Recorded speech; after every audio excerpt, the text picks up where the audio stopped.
Check, check.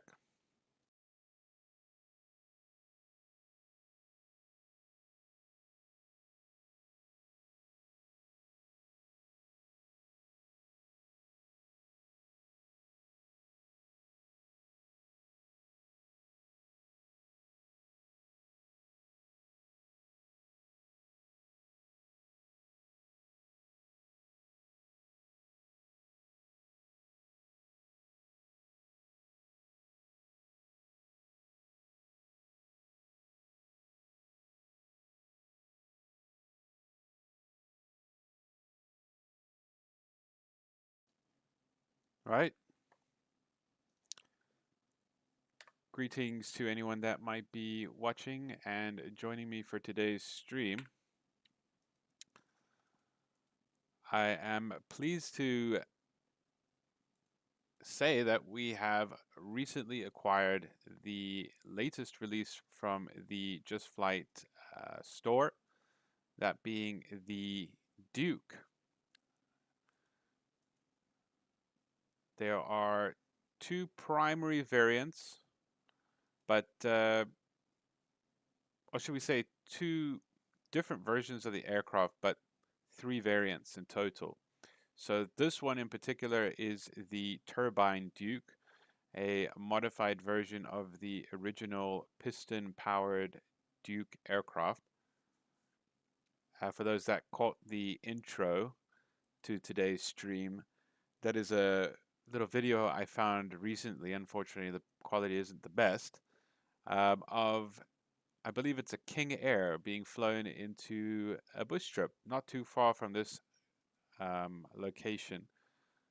Currently, we are in Port Elizabeth, South Africa, and we're going to load her up to go and we'll go fetch some tourists waiting to be picked up at that. I believe it's a game reserve. I haven't been there in the game. I'm not even sure if the flight simulator recognizes it as an airstrip. So your guess is going to be as good as mine as far as what will be waiting for us on the other side. Sun is on its way down, so we don't have all the time in the world. We need to try and get there before it sets. So yeah, I guess without further ado, let's just jump right into it. Let's see if I can pull it up for you guys.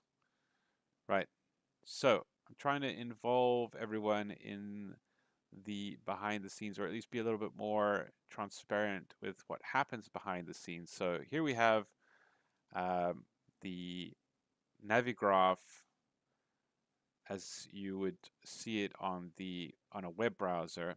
Currently at Port Elizabeth Airfield, I believe it's called Chief David Stuurman International Airport. We're currently parked at the GA area, and we'll taxi out and take either runway 26 or 08, depending on what the wind's up to, and depart out to the north. So, according to Google, the airstrip that was featured in the video played at the start of the stream is here. It's this one. I simply just Googled the reserve's name, went to Google Maps, looked around until I saw something resembling an airfield, or an airstrip rather, grabbed the coordinates, popped them into Navigraph, and this is what I got. And as you can see, quite accurately so, the point falls right on top of an airstrip,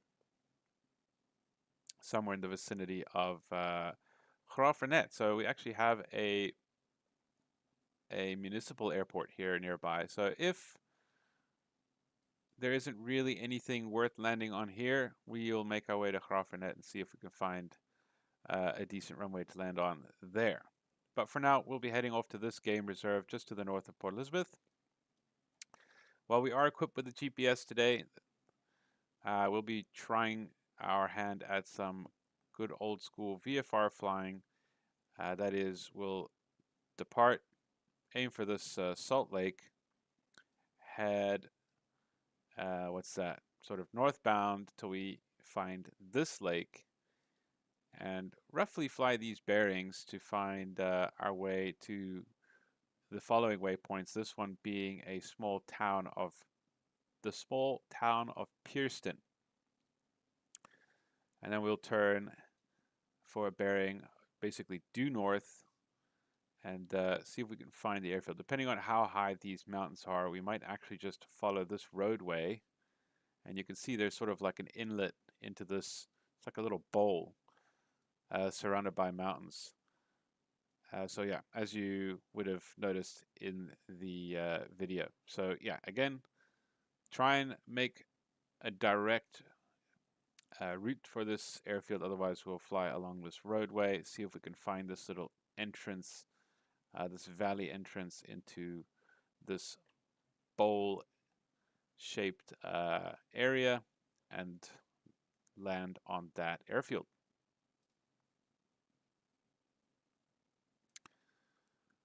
So with that said, we'll simulate getting permission from the approach controller, and we'll climb straight to our cruise altitude of, I believe it was 12,500 feet. So as you can see here, this is what it looks like to file a flight plan on the VATSIM network. So we have a call sign here. We'll be flying either VFR or IFR. So as mentioned, we're going to be complying with visual flight rules. We're in the Beech 60 turbine Duke. We are obviously light category equipment. So we're using ICAO for that. There is a list online that you can look for with all the different codes. I mean, it's neither here nor there for me. Basically, G is the safest option if you're going to be using an aircraft that that primarily navigates using GPS. But so we'll have the GPS running as a backup, but for all intents and purposes, we'll be VFR.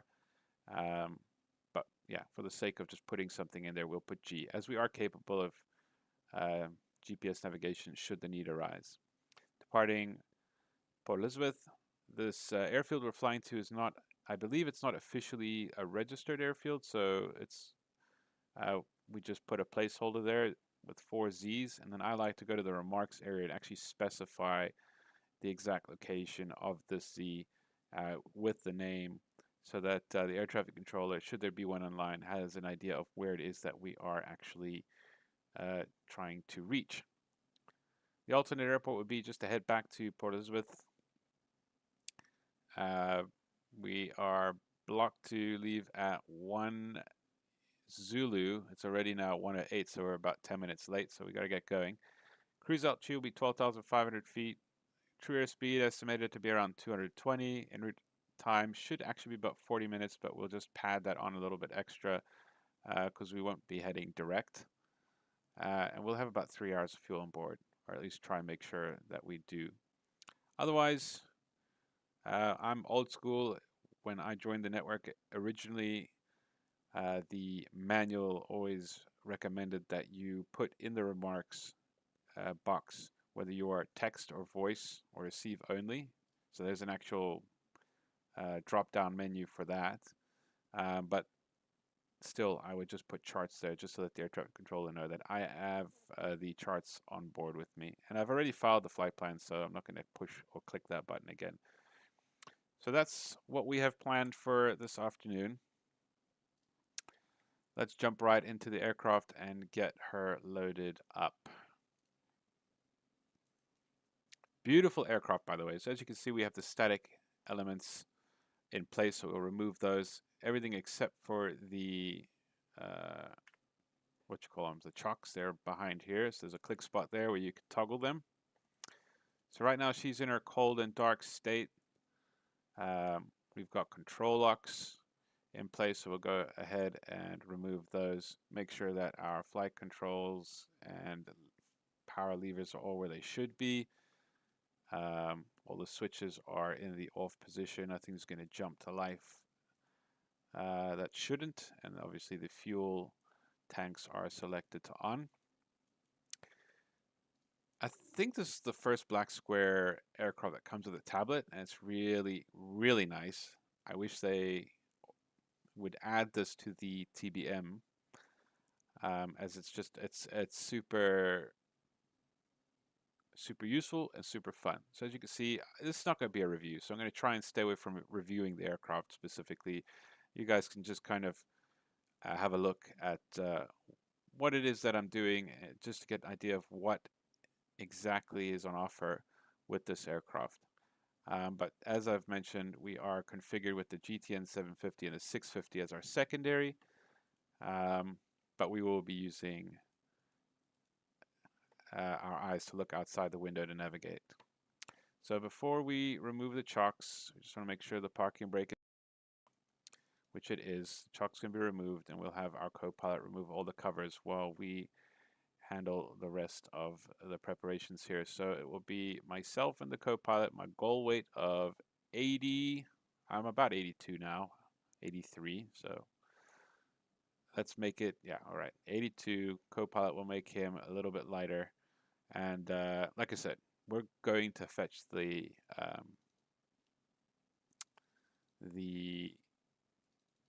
passengers. So yeah, underestimated how much we would actually need for fuel to get 3 hours endurance. So what, are we going to fill her up? I don't want to be too full, otherwise it's going to be too heavy. But we'll say we're going to fetch just 2 passengers with their luggage. So we're not going to anticipate being too heavy. Either way, she's a very powerful beast. So we should be able to handle it either way. So we got our 3-hour endurance there. As you can see, you can review the engine conditions, the conditions of the electronics, and the cabin. So it does come with a cabin, climate control mechanic where you have to manage the temperature of the aircraft. A little bit more complicated in this aircraft, as it is a converted aircraft, right? It was converted from a conventional piston. This aircraft was originally designed with piston engines powering the aircraft. They modified the aircraft to place 2 very powerful PT6 engines, turboprop engines, and with that came a bunch of other modifications to the aircraft, including but not limited to the climate control system and how it goes about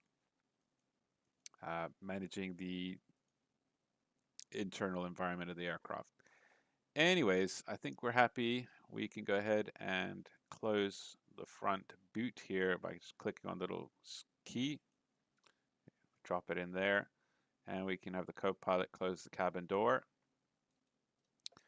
So we'll just do his little walk around here that he was meant to do earlier and just double check that everything has been removed. There is a damage model and wear and tear model implemented with this aircraft, so fly her wrong and you're likely to regret it. Okay, so park brakes on, the fuel tanks are selected. Let's get going. I'm not going to be describing too much of what I'm doing just to save time. So yeah, here we go. I hope the volume is good for everyone. Gonna make sure all our warning lights are working. We have our fire suppression system working. We'll go ahead, place the beacon on, and get the rest of the aircraft ready for start. So we'll keep the little port window open so that we can hear the engine sounds. I believe we just checked to see if the igniters are working, so you can hear them. That's the generator starter.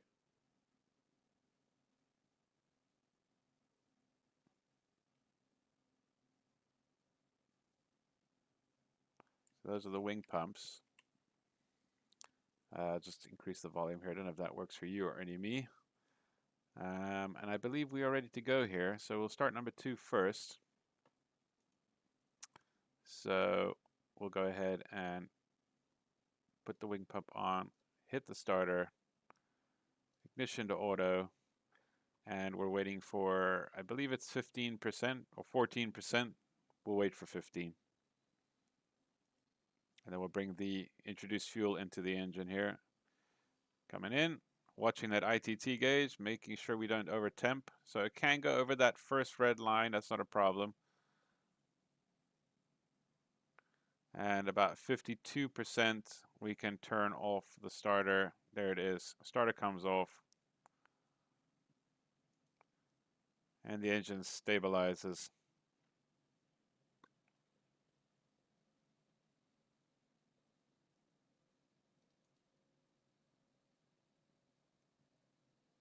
Repeat the process for this engine. We'll go ahead and close the window now.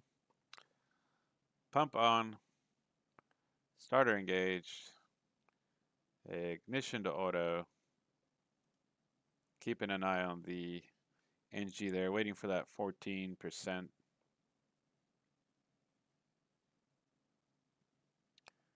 Fuel in. The ITT gauge we want to monitor here. Make sure it doesn't go above, I think it's like 950,000-ish. That's fine. There is 52, starter can come off. I was supposed to actually put the generator on the other engine, but it's fine because I believe we would have had enough battery power to start both engines here. Oh wow, the battery actually got really hot. My bad. So I guess this is what happens if you don't use the generator. So we used the poor battery to start both engines. That put a bit too much of a burden on the battery, and it's really hot. I don't know what I have to do. I guess we just gotta wait for that to cool down. In the meantime, let's jump straight onto the generators to give the battery a break here. Go over to the main inverter and we'll turn on the, oh goodness. What's the second battery looking like? Okay, so yeah, we just used the first battery, so that's why we overheated it. Ouchie. That's Fahrenheit, luckily, not Celsius. But you can see battery 1, battery 2. Okay, so we'll actually just go over to battery 2 exclusively, and hopefully that will give battery 1 time to cool down. As you can see, it's already starting to drift down into the yellow. Okay, ignition stay auto. We'll keep the fuel pumps on. All of that's still good. Batteries on. They checklist calls for the oil and the ice stores to open, so we'll do that. Go ahead and do the pitch trim so we can use the autopilot, and the rest should be good. So 12,500 is our cruising altitude today, so we'll set it to about 13,000 for that extra buffer. So, oh, actually, what we should be doing is going 1,000 below here. So make sure the windows are all closed, doors are closed, go 1,000 below your altitude, hit the test button, and we need to see that the needle does drop. That is an indication that the pressurization system is working and that there are no obvious leaks in the system. So 2,500 feet will make it. All right. We can go ahead and check what the temperature is. 15 degrees, so it's nice and cool. We're going to keep the vent blower to low, and we'll just put the blower on. And that should be enough to keep the inside of the aircraft from overheating.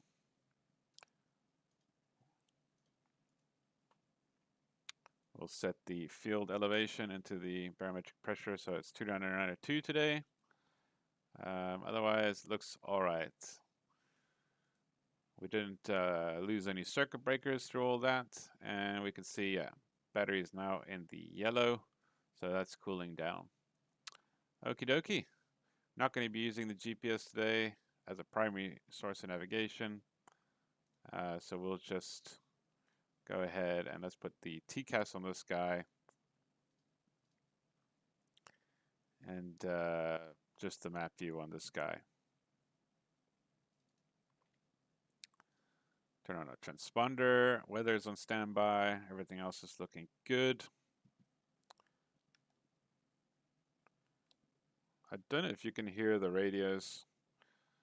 I think if you can bear with me, I'll try and get the radio to play through the stream's audio feed. Let's just try it out here. Oh my goodness. There was no sound this whole time from the simulator. Isn't that funny?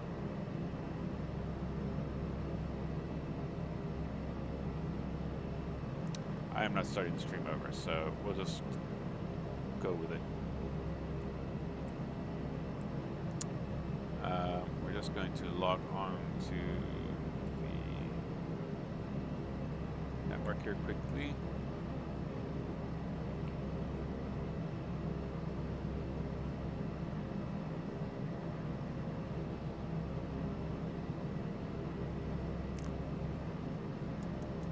VFR squawk, and let's go 1286, just like an arbitrary.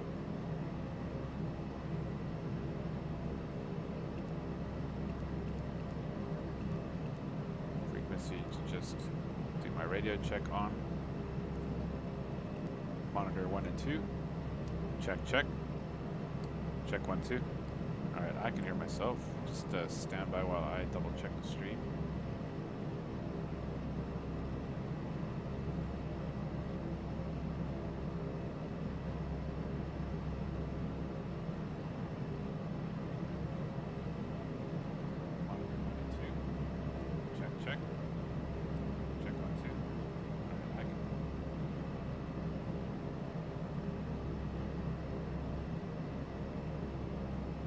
Right, so it didn't come through. Let's see if I can fix that.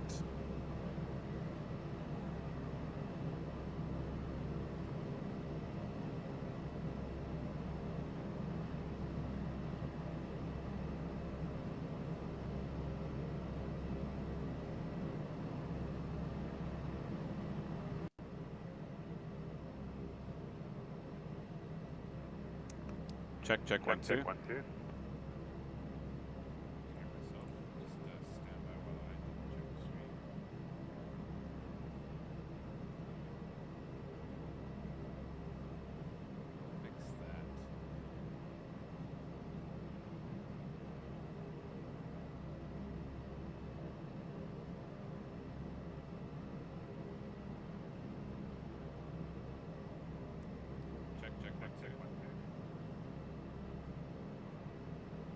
Okay, that sounds like you could hear that. I don't know if you'll hear it in flight. It's very soft. But anyways, let's get going. Wasting enough time as it is. Just make sure there's no air traffic control online at the moment. Nope. So it's up to us where it is that we want to go.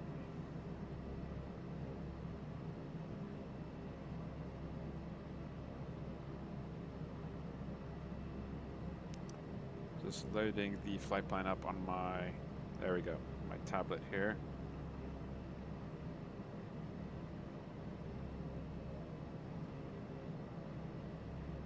Looks like runway 26. So this aircraft has a beta range, which is really cool. The sounds are amazing. It really helps taxiing this aircraft.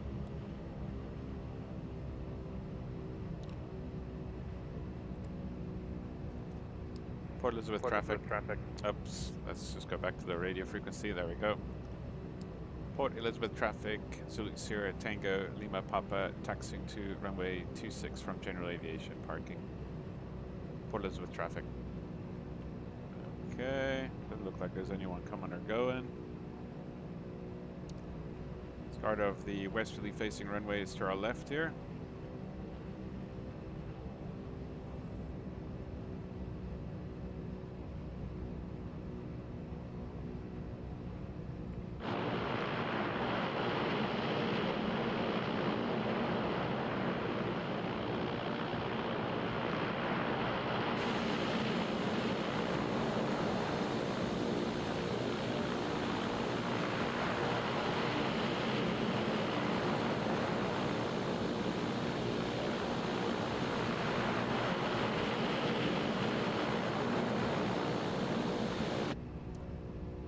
those with eagle eyes, you'll notice that there is actually a bit of wing flex going on with this aircraft. This is an amazing aircraft. I actually really want to get into. I know I always say I'm going to start doing aircraft reviews. I never do, just because I'd rather fly than actually make content.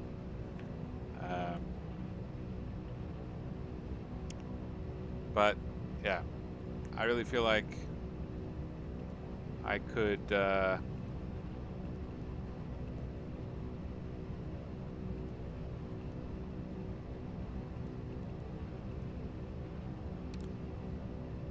provide some useful information for those out there, you know, who are on the fence about certain aircraft. All right, we're gonna just stop here. We're gonna just position ourselves so that our tail isn't gonna be blowing prop wash onto anyone. I'm gonna do the engine run up here quickly.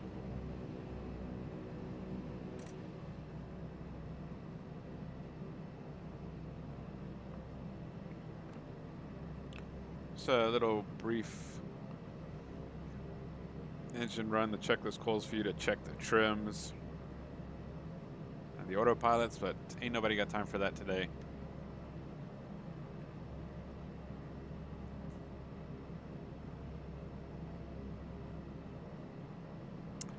So the run up, parking brake set, annunciators have been checked, remote compass is slave, fuel selectors are on, fuel pumps are on, power levers, so it's 2050, and we need to check the prop gov test. So we're going to test both engines at the same time here.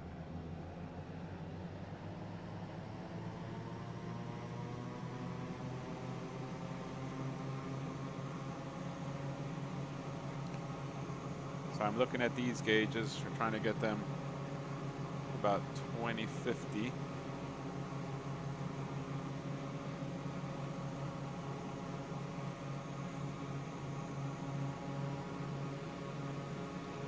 There's a little prop gov light there.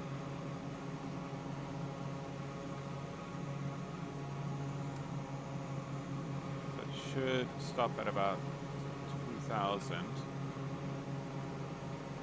That was a little bit lower, but I think that's fine, I hope. And about 2,200 to cycle the props.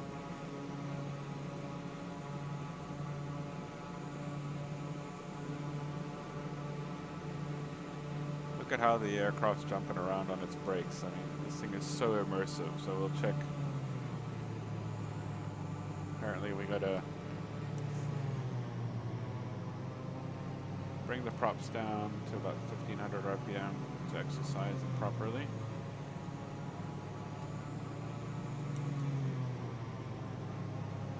Tell me the cells are not good. We'll do it about 3 times.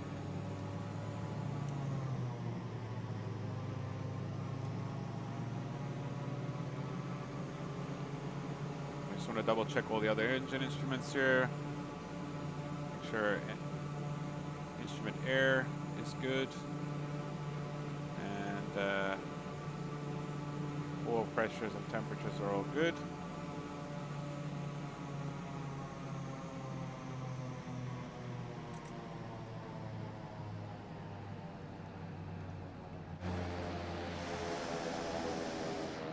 Did we actually creep over the line, or is that just my bad parking?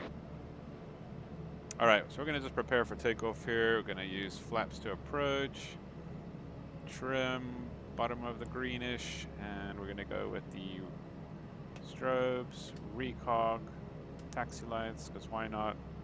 Don't think we'll need the pitot heats immediately, so we'll keep those off for now. Fuel pumps are on, and I'd say we're good to go.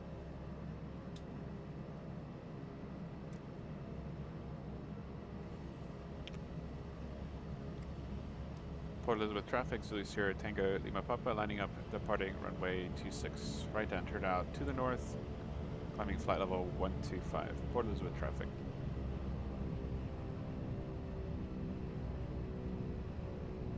Doesn't look like anyone's coming or going.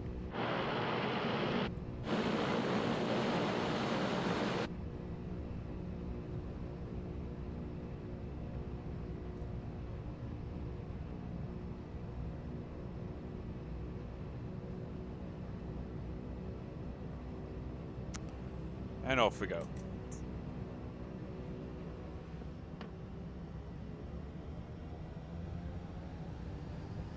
Wait for the props to, the prop governors to catch the engines. There they are. And top of the green arc for the torque. We should not be ITT limited here at sea level. There we go. Power set and rotate. Tap the brakes, gear coming up. And the yaw damper. Oh, there's no yaw damper in this thing. I was about to say, I don't remember actually having to turn the yaw damper on this thing. Okay, at 120 knots, you can bring the flaps up. Get ready to catch the nose. It's going to drop, become really heavy. No need to trim it out because we're only going to be accelerating from this point onwards, and the nose is going to get lighter again. Start our turn out to the right as we look out for that little dam.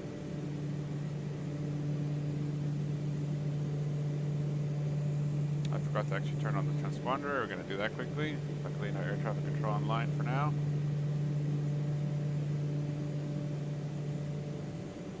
Back on the torque a little bit, and I'm going to set about 2,100 on the RPM. There's the little dam or pond or lake or whatever.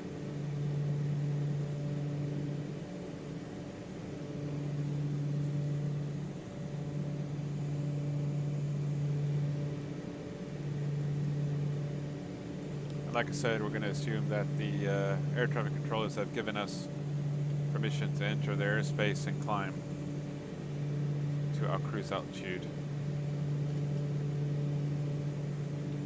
So we'll set the heading, and we're going to go ahead and turn on the autopilot.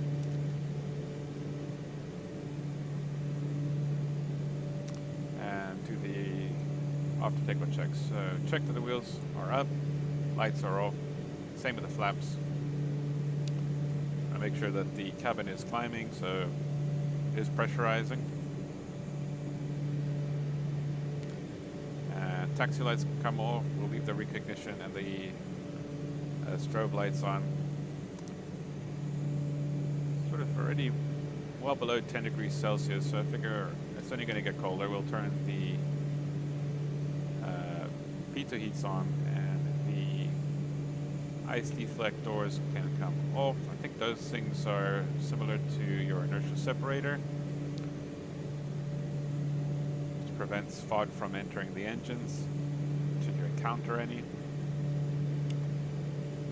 See if we can look out for that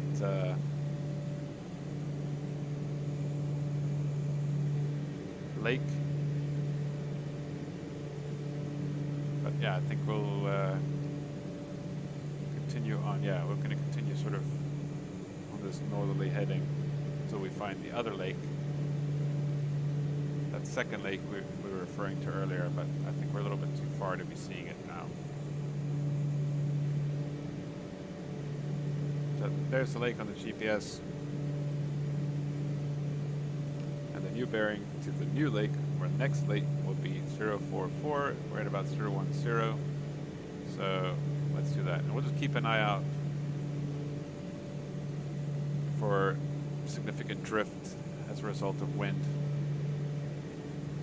And actually ease off on our descent rate here. We don't want our pressurization system to get behind,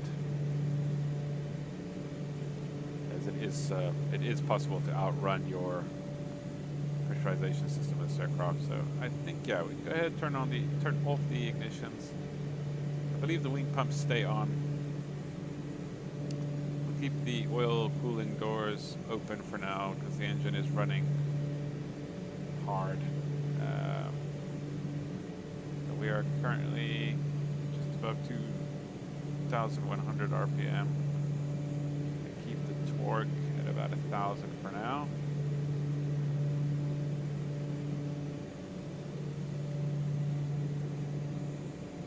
And for now, that's it. see the battery has cooled down. I'm going to go back to both so we can have that redundancy of the two batteries. Alright, we're almost at cruise altitude here. We're going to level off a little bit just to bring our descent rate down to about 1,000 feet per minute.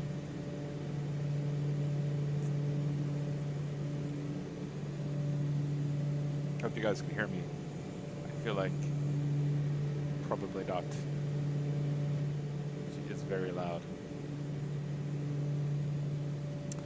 So yeah, the reason I decided to choose the turbine Duke over the piston Duke is because of the video that we watched at the start of the stream. While it's no King Air, it's still close enough.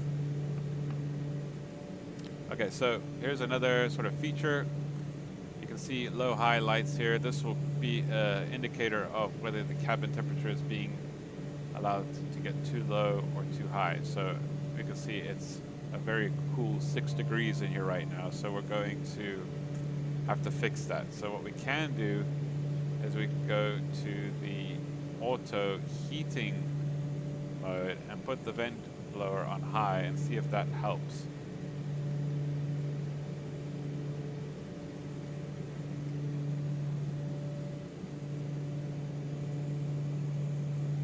About to level off. That's 12,000 feet.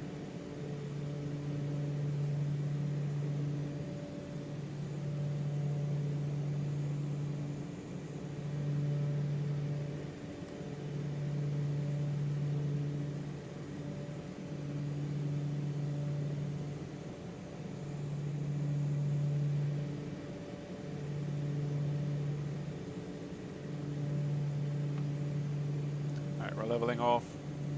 It's only getting colder, so we're going to need to tap into some of the hot air from the engines. This is not exhaust gas, so don't worry about it. But I feel like we're probably going to have to actually be fairly, as I say, you don't want to be too aggressive with it, because you can overheat the heating ducts apparently.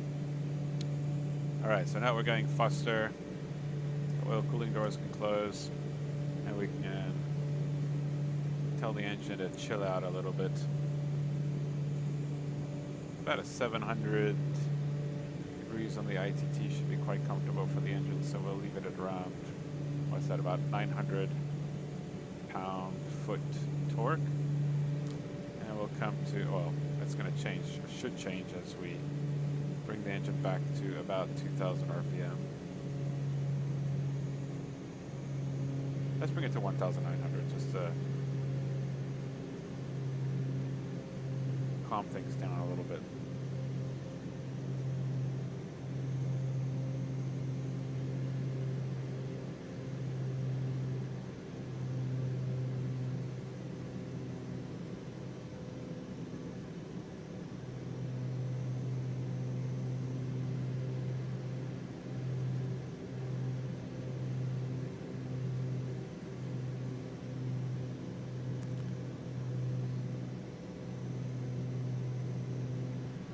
Happy with about 950 on the torque and 1900 on the RPM. Alright, also the heating is not, it's coming up but very slowly. So you can max out the heating by going to the, I believe it's the manual heat. Oh, I'm on the wrong side, I'm on the cool side. Moron. The manual heat maxes out the heating element basically, or the heating system. It's not an element. What's the master caution? It's just the oil door warnings, which is fine. Yeah, there we go. Now the temperature's coming up. I was on the cold side of the AC, not the hot. That's very stupid. So I think we should be seeing, yeah, that looks like the lake.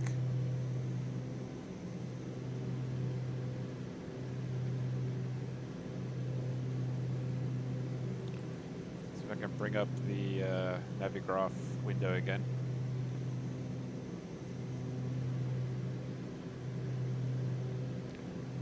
maybe it's better to use the program. Let's me actually use the Navigraph program here.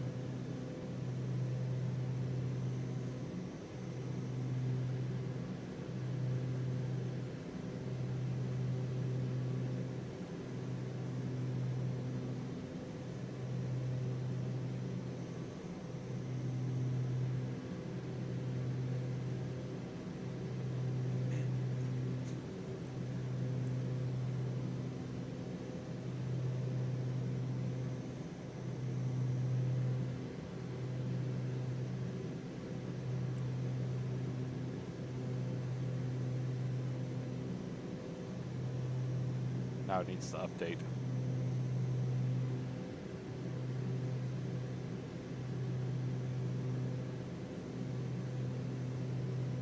Just point the aircraft a little bit more at the lake, because once we're overhead, I mean, the more overhead we are, the more accurate the bearings that we need to follow are going to be for us. We can see that it's just above my attitude indicator or artificial horizon. So if it sort of wanders left or right, that will give us an idea of what kind of winds we're dealing with up here.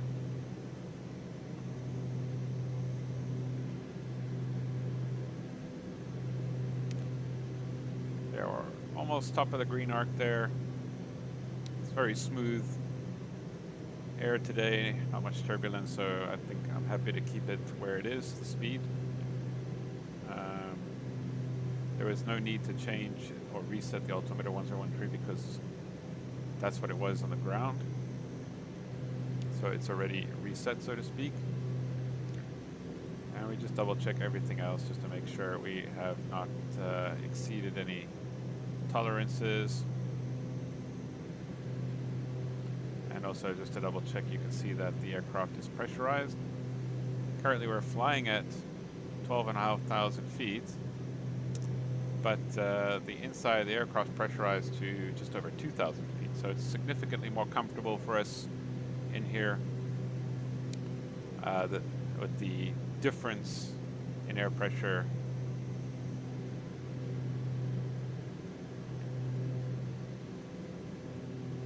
Allowing it for it to be closer to what it would be like at sea level for us inside the aircraft.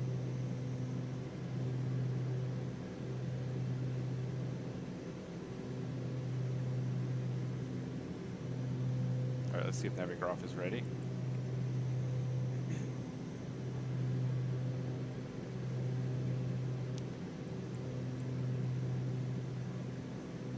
Alright, so you should be seeing the Navigraph chart here. If we have a look at the lake, you can see that it resembles the second lake that we're looking for here, right? There's like a little crest over there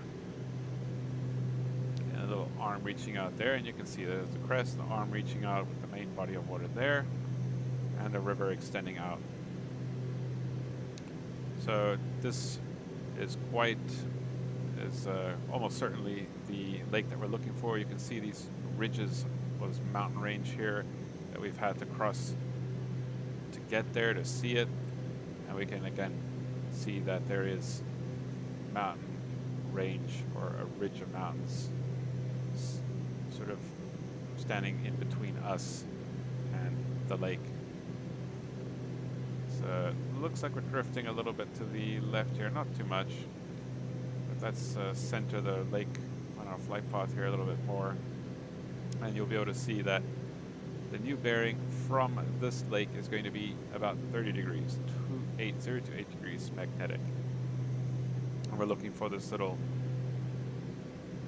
I thought there was a little town there. Reset. There we go.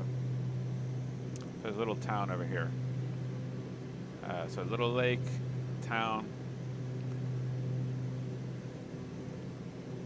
Hopefully we'll be able to spot it and make our way accordingly.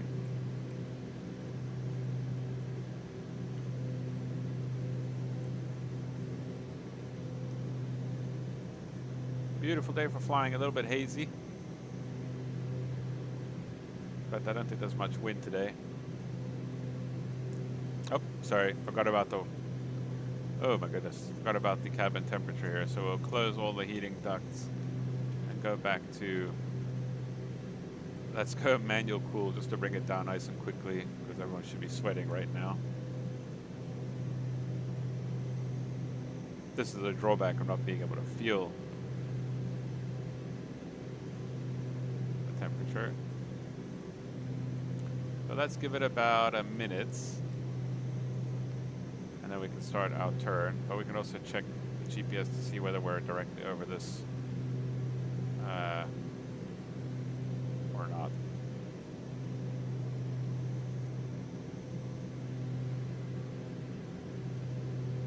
So with the air conditioner on now, we should actually see, yeah, there's the air conditioner inlet. So this little door opens up to let fresh, cool air in to help with the air conditioning.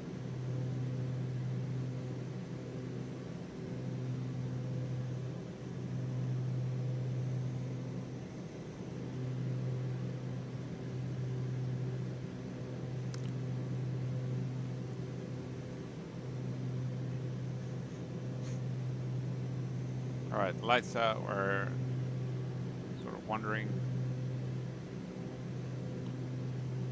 below 30 degrees Celsius. There we go. Let's wait for about 25 and then we'll reset the system.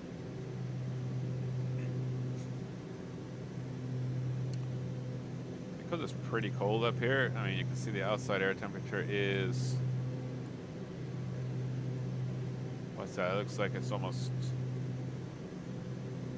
inside we're looking at here. So it's about minus 10 degrees right now outside the aircraft. So we won't be needing the air conditioning to cool the aircraft.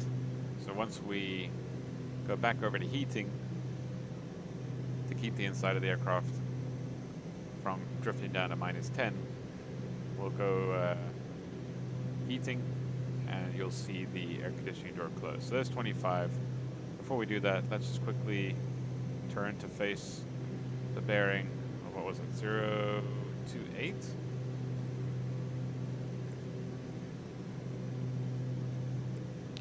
Yeah, 028. Oops. What am I doing? 028. Wrong way. There we go. All because I'm streaming. All right, here we go. It's going to get cold pretty quickly, so we're going to go lower to low and auto heat, and just adjust the temperature a little bit there. There you go. You forgot to look to see that door closed, but now you can see it is closed, and things should start warming up again here. If it continues to die below 23, then we'll have to open up some heating vents.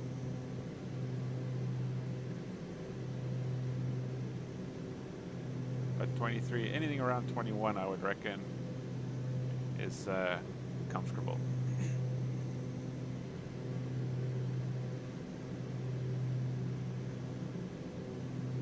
Right, so we need to be on the lookout for the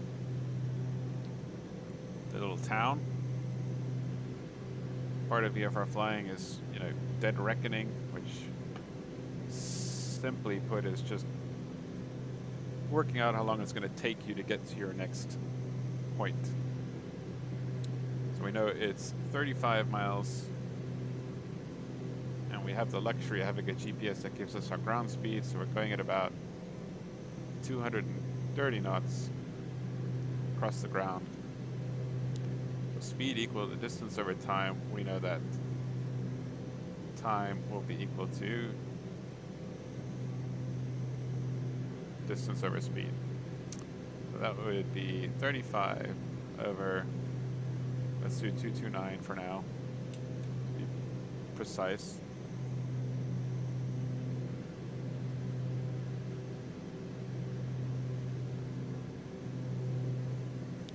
Grab my little calculator here on my tablet, and we'll see that it's going to be 35 divided by 229.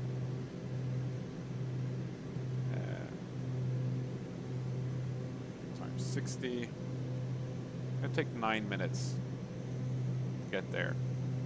I've obviously traveled a good portion of that already. So we'll look and see that this was pretty much started about a minute before you reach the lake.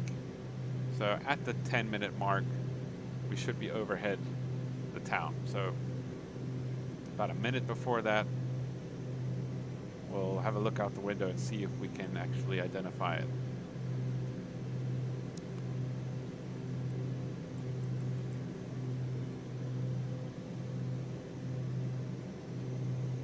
But if we look at the chart here, just to kind of orientate ourselves, we have the big lake here. We're going to hit a ridge of mountains. I think it's actually this sort of bit of elevated terrain over here. So I think we're crossing that already, because we've been flying for a while now. So yeah, I'd say that's the ridge that we're seeing outside the window. So we're going to get quite a bit of mountainous terrain ahead of us, which you can see. So it should be at the foot of these mountains is where this town is, and we've got quite a few roadways leading towards it, which should make it easier for us to spot. And also there should be a little bit of a lake there as well. And remember, we can either go straight across or look for that entry, and I think we'll be better off looking for the entry because we do need to descend. So that's what we're trying to do right now.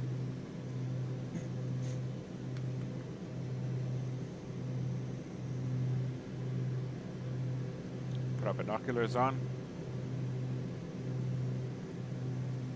I believe it might be this.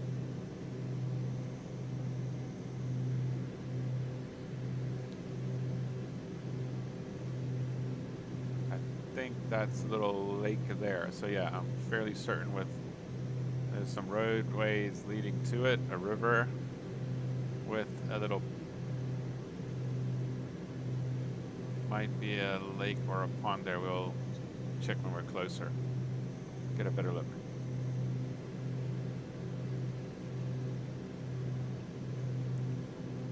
I wonder if we'll see, if we can actually see the airport.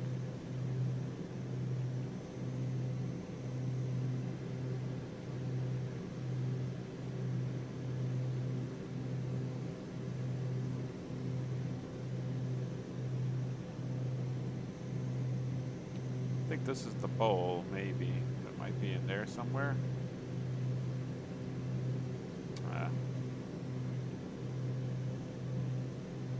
Difficult to say.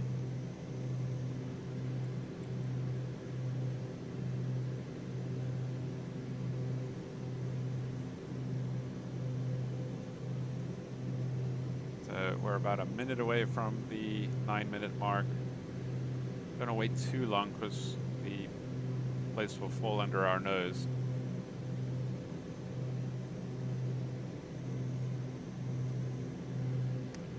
Can't say that I see a lake unless it's that guy over there. But anything beyond this is like well into the mountain range, so yeah, I'm fairly certain that this is the town that we're looking for. Just going to offset it a little bit so that we can get a better look at it when we make our turn to the north again, or rather to the west.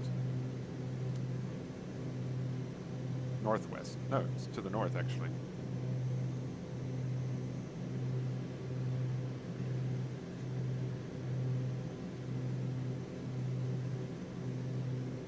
Oh wait, there it is, I think. Yeah, because there are the roadways leading towards it.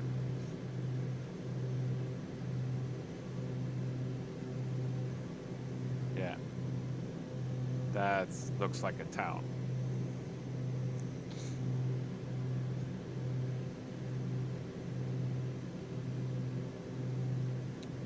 Should actually start our descent. I don't want to get too low too quickly.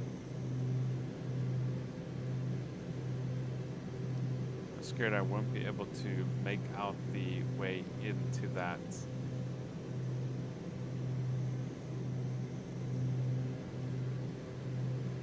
the mountain range.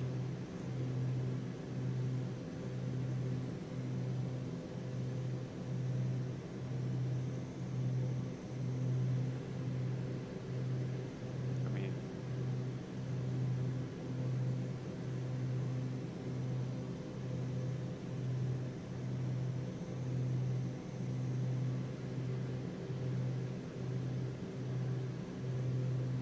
is this a roadway or is this a river? Yeah, this is a river. I mean a roadway.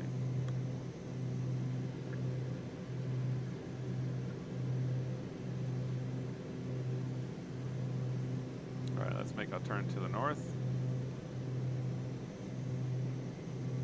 See if we can get a look at this town. There it is.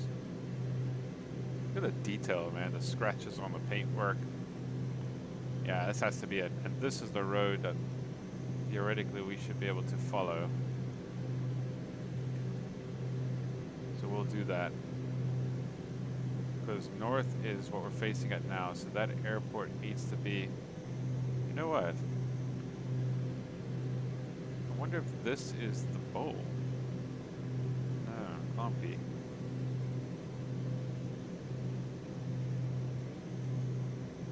Or is it? Doesn't quite look like it should. Let's just go back to face north here.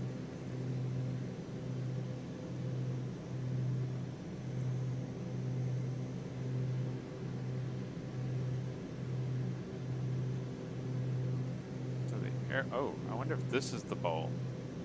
This looks like a bowl. This makes sense. Yeah, okay. We're gonna say that that's the bowl. And we're gonna bring it down to 6,500, so because we're already quite close to our max speed here, we're going to bring the power down first, and then we'll drop the nose.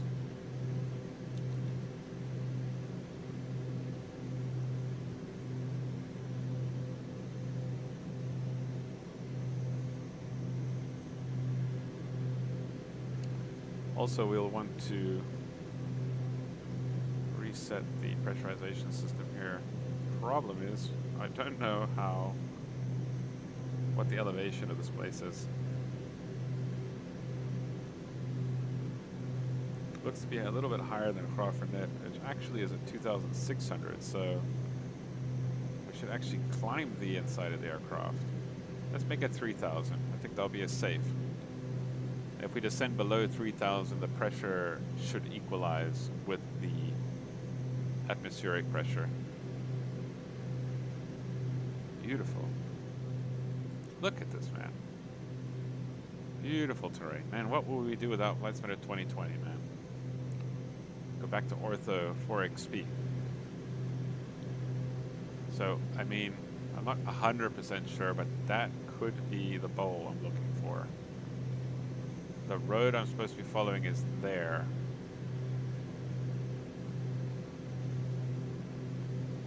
Let's try and keep following the road. This guy.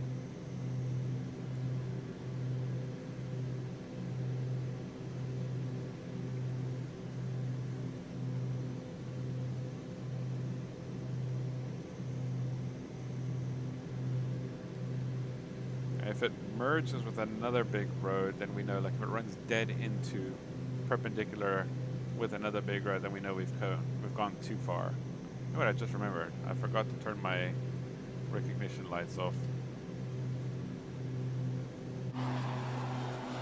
See these like really bright flashy lights on the outside. We can keep the strobes on. Those can stay on.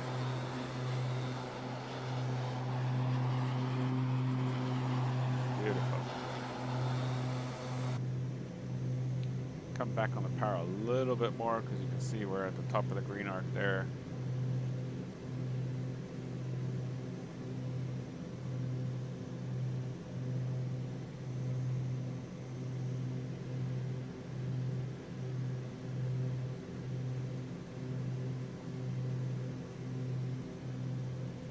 I fly a lot better than this, trust me.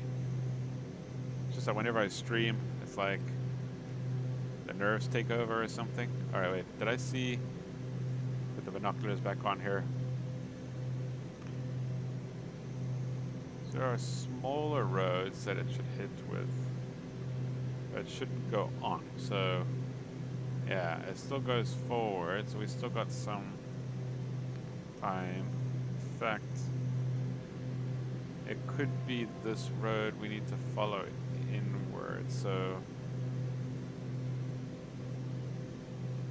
might be a river, I'm not sure. Actually, we've got satellite, but I think this is as close to an inlet that I can imagine, so we're gonna take it.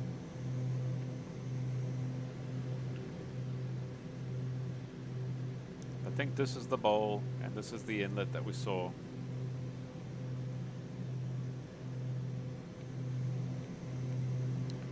Alright, there's 6.5. We're gonna come back up on the power of the engine here, because we don't want to get too slow.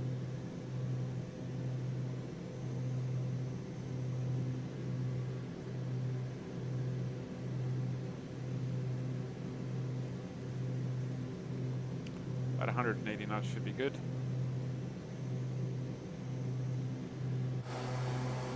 Beautiful.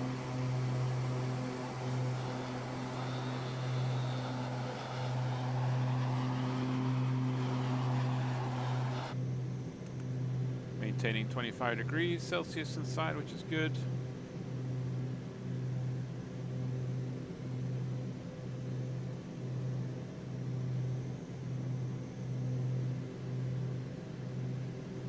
So what I think we'll do is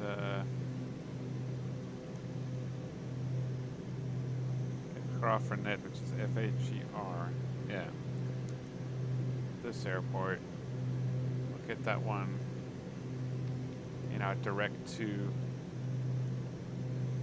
box here just to be safe. Alright, so apparently there's a roadway leading straight to it, so I'm gonna assume it's this one, and it's leading us straight into the bowl.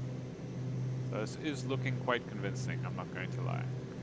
About 180 knots, so if things start getting a little bumpy, shouldn't be a problem.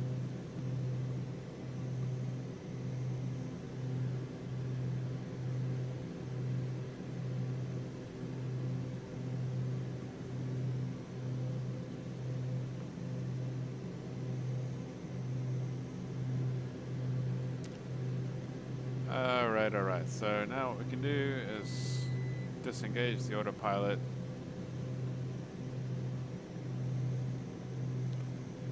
And start our descent.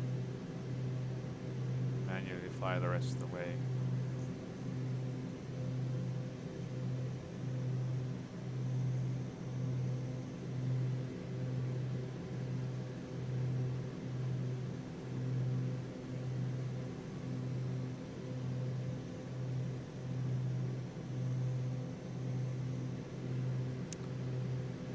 This must have been in the rainy season for this area, because the scenery here is a lot greener than it was in the video.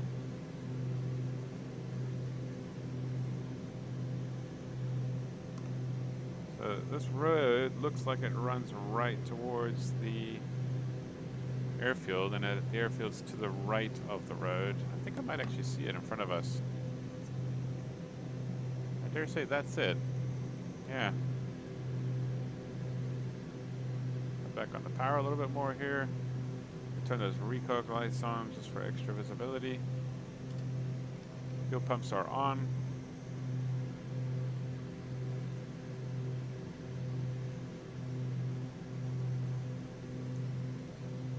Winds favor the west, so we'll go around. Getting a little bit bumpy here with the wind swirling around here in this valley. What a cool area. Hey, some people are super lucky to be doing this for real. Look at this. Imagine this in real life. So I'm going to do like a little runway inspection here.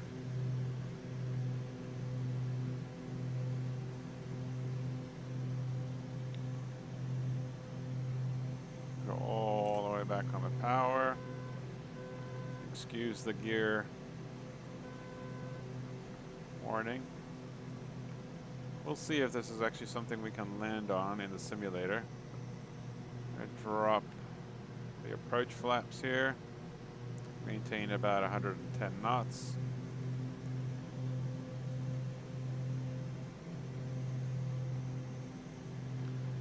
Okay, I'm going to turn on my head tracker here, so excuse it. Oh, he was actually landing on a dirt runway, so I wonder if this...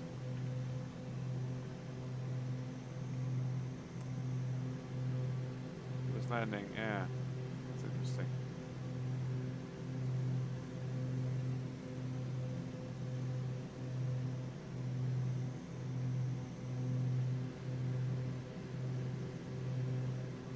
We'll take the dirt runway. I mean the concrete runway, or whatever it is. So.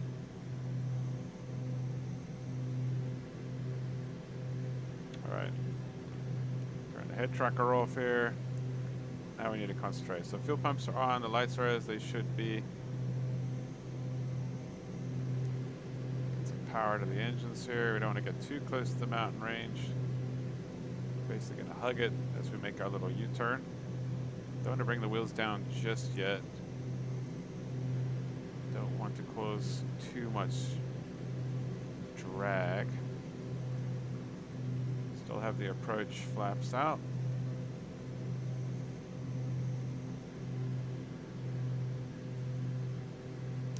So we're definitely going to overshoot the runway, taking this lazy sort of teardrop approach in here. Here they come. That's fine, as long as we don't crash into any mountains. So either we'll be set up really well for this landing now, or I might have to go around, so we'll see. Continue turning here. See if we can actually see. There it is, okay. I think we could make it work. So gear down. Bring the props to full. Slowly. And landing flaps.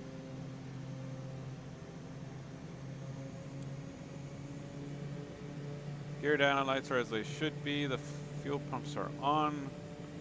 This is going to be, this actually looks very similar because it was quite an uphill that that aircraft landed on in the video. My goodness, this is scary.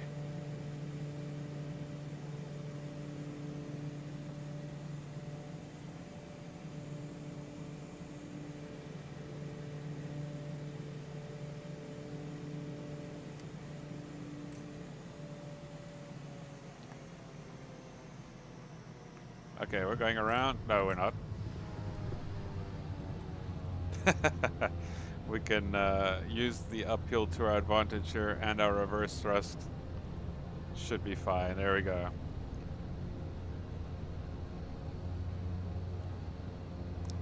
Coming out of reverse. There you go. That was not bad. That was super fun.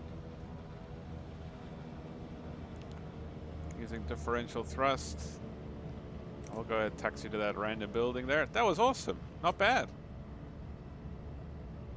Now I tried to leave the power on for longer, even in the flare, because I was worried that if I brought it to idle, we would lose too much energy, on top of having to probably have a positive rate of climb for the flare because we were landing uphill. So I kept power on when I was sure that I, was safely in the flare. So that caused me to drift a little bit more than I was hoping to. But luckily, yeah, the runway is long enough. Uphill helped slow us down as well.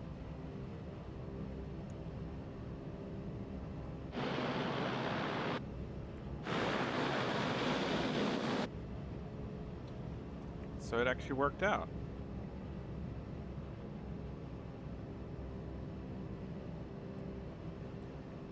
Find a little clearing here to park. That's awesome.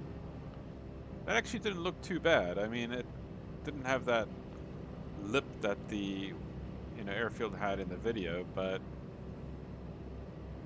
it was still uphill. I wonder if they tarred over this thing since the video was shot or filmed, because this actually looks more like, the one in the, like it looks orientated more like the one in the video. I don't know. Go back and watch the video later. All right, let's clean her up. Should have done that earlier, but anyways, flaps coming up. Check out the amps of the system jumping up as the electric flap motors are running. Watch now. When the flaps are up, you might see a drop. Oh, they're up, yeah.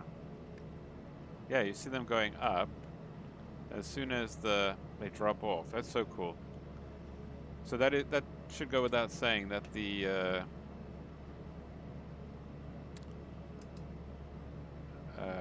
electronic systems of this aircraft have been modeled. I should have put the ignitions on just in case, but and open the cooler doors and the ice doors because they would for sure have been fought on this runway. Well, maybe not because it's tarred, so it couldn't be too bad. Yeah, but we should have had the doors. I knew I forgot something. All right, all the heating systems, everything else can come off. The differential is 0, so we can open the windows. And yeah, that's it.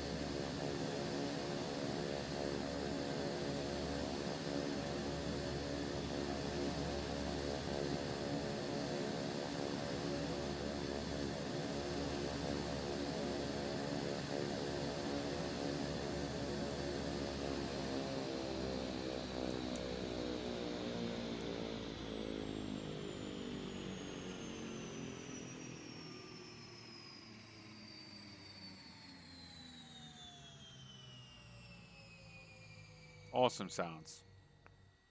I think I might actually do the flight back. So yeah, for anyone that might want to see the takeoff, keep your eyes on the channel.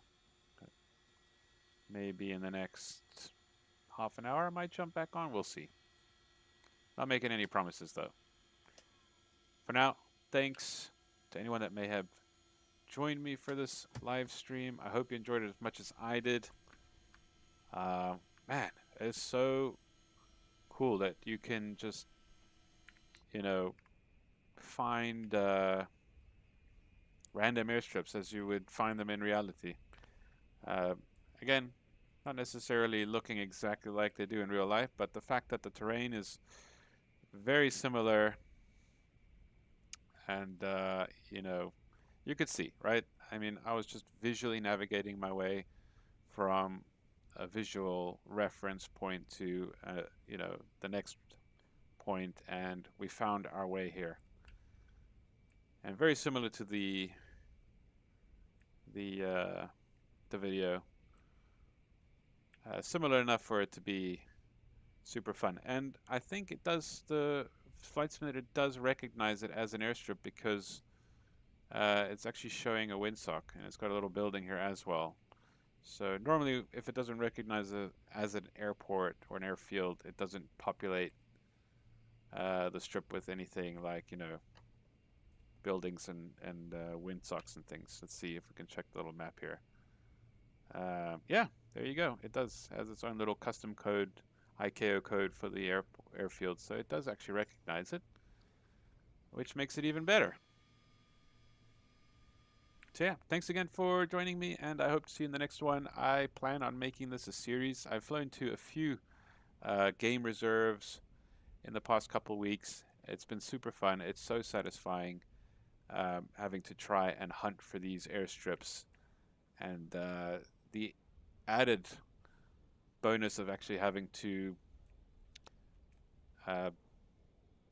do some proper flying to get yourself safely on the ground in some of these strips just makes it all the more fun and satisfying. So catch you in the next one. Thanks again, and see you soon.